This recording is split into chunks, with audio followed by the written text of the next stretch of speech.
Hello Technolovers, Presiden Prabowo Subianto mengambil langkah tegas dalam menghemat anggaran dengan memangkas biaya perjalanan dinas luar negeri bagi kementerian dan lembaga. Menurutnya, jika tidak ada agenda yang benar-benar penting, pejabat dan pegawai kementerian sebaiknya tidak perlu bepergian ke luar negeri selama 5 tahun. Kalau tidak mendesak, tidak usah ke luar negeri. 5 tahun juga tidak masalah, kalau memang tidak ada tugas yang jelas, ujar Prabowo saat menghadiri pembukaan Kongres ke-18 Muslimat Nahdlatul Ulama NU di Jatim International Expo, J-Expo Surabaya pada Senin 10 Februari 2025. Ia menekankan bahwa perjalanan ke luar negeri hanya diperbolehkan untuk kepentingan tugas resmi atau pendidikan. Kalau memang tugas negara, silakan. Kalau untuk belajar juga boleh. Tapi jangan cari-cari alasan hanya untuk jalan-jalan. Kalau mau jalan-jalan, pakai uang sendiri. Tegasnya, Prabowo menjelaskan alasan dibalik seringnya ia melakukan perjalanan ke luar negeri meskipun pemerintah tengah mengupayakan penghematan anggaran. Menurutnya, kunjungan tersebut bukan sekedar perjalanan biasa, melainkan bagian dari tugas kenegaraan untuk menjaga kepentingan Indonesia di kancah internasional. Loh, kenapa Presiden Prabowo sering ke luar negeri? Saya diundang sebagai kepala negara dalam konferensi-konferensi penting oleh negara-negara sahabat. Saya hadir bukan untuk kepentingan pribadi, tapi untuk mewakili bangsa dan mengamankan kepentingan Indonesia, jelas Prabowo. Kebijakan Presiden Prabowo Subianto dalam menghemat anggaran negara pada 2025 mendapat perhatian media asing. Reuters dalam artikel berjudul Indonesian Minister Turns off the lights in government cuts to cuts $19 billion yang terbit pada Jumat 7 Februari 2025, menyoroti langkah-langkah pemangkasan anggaran pemerintahan Prabowo. Salah satu aspek yang menjadi sorotan adalah pembatasan penggunaan AC di kementerian dan lembaga sebagai bagian dari upaya penghematan. Reuters juga mencatat bahwa kebijakan efisiensi ini muncul sebagai alternatif setelah pemerintah membatalkan rencana kenaikan pajak yang sebelumnya telah diundangkan. Langkah tersebut diambil untuk menjaga defisit anggaran tetap terkendali. Saat ini, Presiden Prabowo membutuhkan dana sekitar 100 triliun rupiah untuk memperluas program MBG yang diklaim sebagai strategi dalam mendorong pertumbuhan ekonomi. Namun sejumlah pakar meragukan efektivitas kebijakan ini dalam mencapai tujuan yang diharapkan. Pemerintahan Presiden Prabowo Subianto dan Wakil Presiden Gibran Rakabuming Raka terus mendorong efisiensi anggaran untuk memastikan belanja negara memberikan manfaat yang lebih nyata bagi masyarakat. Salah satu langkah konkret yang diambil adalah meninjau ulang alokasi anggaran, termasuk memangkas perjalanan dinas serta mengurangi kegiatan seremonial pejabat kementerian dan lembaga yang dianggap tidak esensial. Berikut beberapa fakta terkait kebijakan pemangkasan anggaran yang dilakukan oleh Presiden Prabowo Subianto.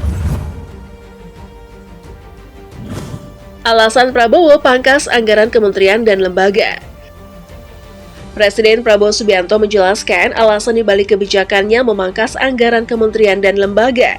Menurutnya, dana yang dihemat akan dialokasikan untuk kepentingan rakyat, khususnya untuk memastikan anak-anak Indonesia mendapatkan asupan makanan yang cukup. Saya ingin menghemat uang itu untuk rakyat, untuk memberi makan untuk anak-anak bangsa, tegas Prabowo. Selain itu, ia juga berkomitmen memperbaiki kondisi sekolah di seluruh Indonesia. Saat ini ada sekitar 330.000 sekolah yang membutuhkan perbaikan, tetapi anggaran yang tersedia masih jauh dari cukup. Saya ingin memperbaiki seluruh sekolah di Indonesia, kita punya 330.000 sekolah. Ibu-ibu yang guru, angkat tangan. Benar tidak? Coba lihat sekolah-sekolah, perlu diperbaiki atau tidak? Perlu, ujarnya. Prabowo menambahkan bahwa dalam beberapa hari terakhir, ia meninjau langsung kondisi sekolah-sekolah di berbagai daerah. Dari total 330.000 sekolah yang perlu diperbaiki, anggaran yang ada hanya cukup untuk memperbaiki 20.000 sekolah per tahun. Bayangkan, kalau anggaran hanya cukup untuk 20.000 sekolah, berapa lama kita bisa menyelesaikan semuanya, katanya. Karena itu, Prabowo menegaskan bahwa pemangkasan anggaran kementerian dan lembaga akan difokuskan pada pengeluaran yang tidak esensial. Ia ingin menekan pemborosan serta menutup celah penyalahgunaan anggaran. Saya melakukan penghematan, saya ingin menghentikan pengeluaran yang tidak perlu, yang mubazir, yang sering dijadikan alasan untuk korupsi. Semua itu harus diberhentikan dan dibersihkan, tegasnya. Prabowo ungkap ada pihak yang menentang efisiensi anggaran. Presiden Prabowo Subianto mengungkapkan bahwa kebijakan efisiensi anggaran yang ia terapkan tidak diterima oleh semua pihak. Menurutnya, ada oknum di dalam birokrasi yang menentang kebijakan ini karena merasa kebal hukum dan bertindak seperti raja kecil. Ada yang melawan saya dalam birokrasi. Mereka merasa sudah kebal hukum, merasa sudah menjadi raja kecil. Itu ada, ujar Prabowo saat menghadiri pembukaan Kongres ke-18 Muslimat Nahdlatul Ulama NU di Jatim International Expo J-Expo Surabaya pada Senin 10 Februari 2025. Prabowo menegaskan bahwa efisiensi anggaran bertujuan untuk menghapus pemborosan serta memastikan dana negara digunakan untuk kepentingan rakyat, terutama dalam pemenuhan gizi anak-anak dan perbaikan sekolah. Saya ingin menghemat uang itu untuk rakyat, untuk memberi makan anak-anak dan memperbaiki sekolah-sekolah di Indonesia, tegasnya. Efisiensi anggaran pemerintah dinilai berdampak langsung pada masyarakat.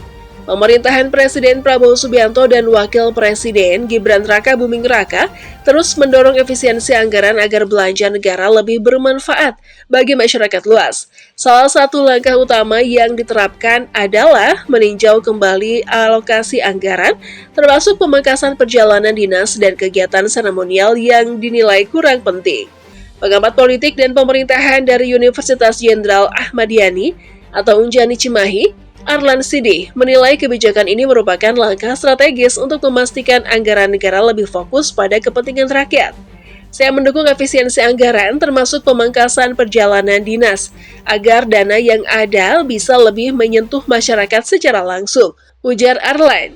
Ia juga menegaskan bahwa anggaran yang dipangkas tidak akan hilang, melainkan dialihkan ke sektor-sektor yang lebih bermanfaat bagi rakyat. Anggaran yang dipotong tetap digunakan, tetapi diarahkan pada hal-hal yang lebih bisa dirasakan langsung oleh masyarakat, tambahnya.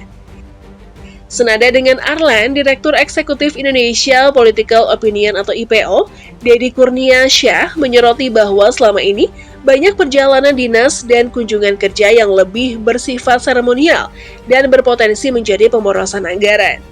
Porsi perjalanan dinas dan kunjungan kerja selama ini lebih banyak bersifat seremonial dan terlihat sebagai pemborosan anggaran. Karena itu, kebijakan efisiensi ini adalah langkah yang tepat, katanya. Sebelumnya, Wakil Menteri Keuangan Suhasil Nazara juga menegaskan bahwa Presiden Prabowo ingin memastikan setiap rupiah dalam belanja negara digunakan secara optimal. Presiden Prabowo melihat adanya potensi efisiensi dalam belanja negara dan meminta agar alokasi anggaran yang bisa disesuaikan ditinjau kembali, ungkapnya. Efisiensi tidak boleh mengurangi pelayanan publik. Lebih lanjut, Suhasil menekankan bahwa efisiensi anggaran tidak boleh mengorbankan kualitas pelayanan publik maupun kinerja pemerintahan. Efisiensi anggaran tidak berarti menurunkan kualitas kerja, tetapi justru harus meminta ulang sistem agar lebih efektif dengan memanfaatkan teknologi, jelasnya. Menurutnya, efisiensi bukan hanya soal pemangkasan anggaran, tetapi juga bagaimana pemerintah dapat bekerja lebih strategis dan bertanggung jawab. Efisiensi bukan sekedar pemotongan anggaran, tetapi bagaimana kita bekerja lebih cerdas, strategis, dan bertanggung jawab agar lembaga negara kita tetap dihormati, pungkasnya.